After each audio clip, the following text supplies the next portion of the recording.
he questioned, he allowed them room to grow, he let them ask questions, and then when the opportunity arose, he taught them truth. That's the way he discipled. I think it's a very good way to disciple. Christ's example was not one of trying to fix everybody else's wrongs. He taught, they listened many times, they learned. Well, this pattern prayer begins with this pattern, what we must have, with the authority and supremacy of God as Father being emphasized. Our Father which art in heaven, hallowed be thy name. The mission of God in advancing his kingdom is addressed, thy kingdom come. The will of God is sought after, thy will be done in heaven, as in heaven, so in earth. And the need of man is demonstrated in seeking provision both physically and spiritually. Give us this day our daily bread, forgive us everyone that is indebted to us. Forgive us as we forgive everyone who is indebted to us. So both the physical, our daily bread, and the spiritual forgiveness is addressed in the prayer. It's a good pattern, right?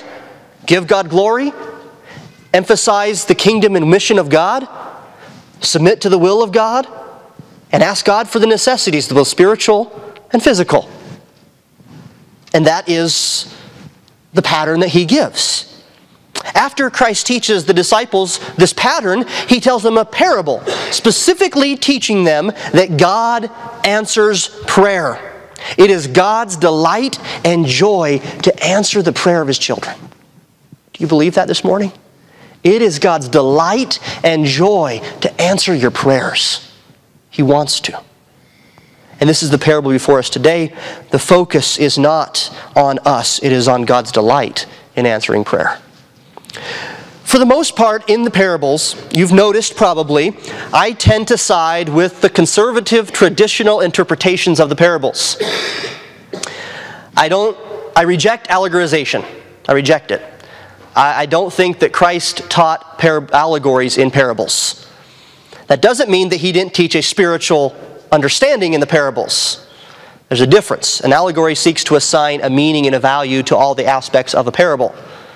That is not the way Christ taught. The spiritual meaning is determined by the entirety of the parable, and many times by the nishmal, or by the interpretation that Jesus gives in the end. We need a plain understanding of Scripture. Parables are plain understandings, okay? We don't want to go into great lengths to try to do spiritual gymnastics to come up with an interpretation of a parable that suits our fancy.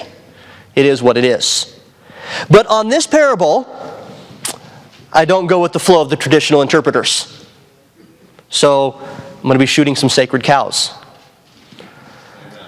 In fact, the language, the grammar, the construction, and the context, as I studied this, indicate an interpretation and application I believe has been missed by many. And first I want to quickly demonstrate the interpretation application that I previously held to before I got more in depth into this passage, and that I have heard preached and taught, and I have read, and I don't think it is the correct interpretation. Now there are parts of it I'm not disagreeing with, but as a whole. So this is the interpretation I have heard, and I previously thought until I dove deeper into the text. There's this man who is sleeping at night. His friend comes to borrow 3 loaves of bread because a traveling friend has dropped by unexpectedly and has nothing to feed him. The man doesn't want to be bothered because his family is all asleep, but because the friend keeps knocking on the door and is persistent, the man rises and gives him what he's asking for.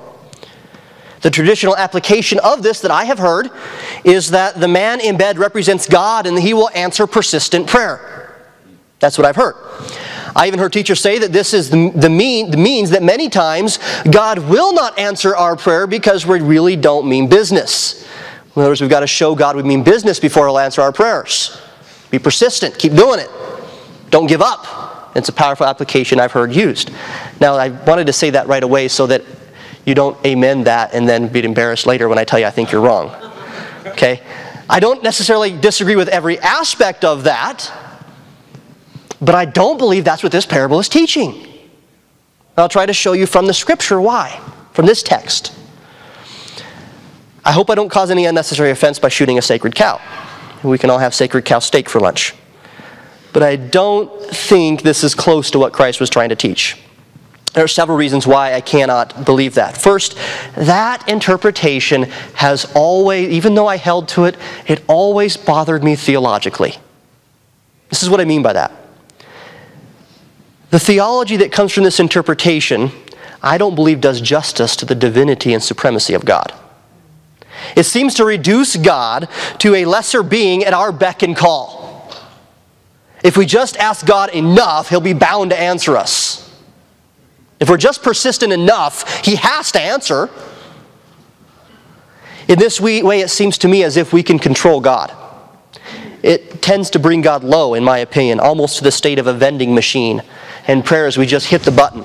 And if we really shake it a lot, and out will pop what we want or we need. Now, I'm not saying people preached it that way. I'm saying that's the way I have taken it in, and that's mostly my fault.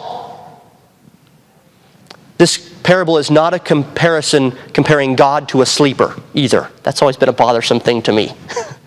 The man who's asleep and who is reluctant to answer prayer, reluctant to get up. That doesn't seem theologically to match the God that we find in the Bible.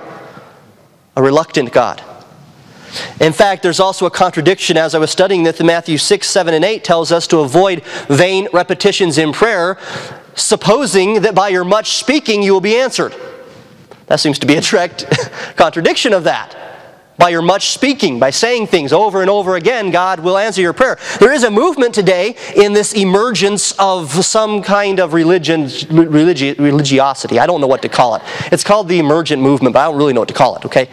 They're nothing and everything is the idea. That has this, what they call contemplative prayer, in which you just get up every morning and say the Lord's Prayer 32 times before the day begins. And somehow that'll benefit you spiritually, and if you just keep repeating it, to me that's a direct violation of what Jesus says in Matthew 6, 7, and 8. Also, it puts the emphasis on man's ability to pray well rather than God's delight in answering prayer. It becomes about us and my persistence, my stick-to-itiveness in prayer. Now, that's not to say God doesn't want us to be persistent in prayer. The Bible tells us in other passages, be fervent in prayer. The Bible tells us to pray without ceasing. But the idea is not that God is bound by our persistence. God is bound by our ability to pray, our ability to frame the words in a certain way.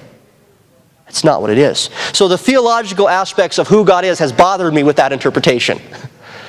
But when I got to studying the language and the cultural things behind this parable, it even seemed to create a little different picture there.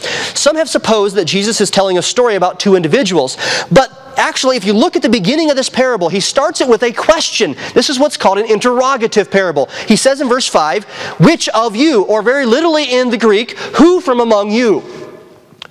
There are 11 parables where Christ says this, who from among you, to begin it. This question, this interrogative. In every one of the 11 parables, the answer is not given, and yet it is an obvious answer of no one. No one would do that. It's a rhetorical question. And so the idea of this parable is that Christ is not just telling a story, rather he is asking a question. And he's saying, could this really be the scenario? Would this really happen? Would this happen? And the obvious answer is no.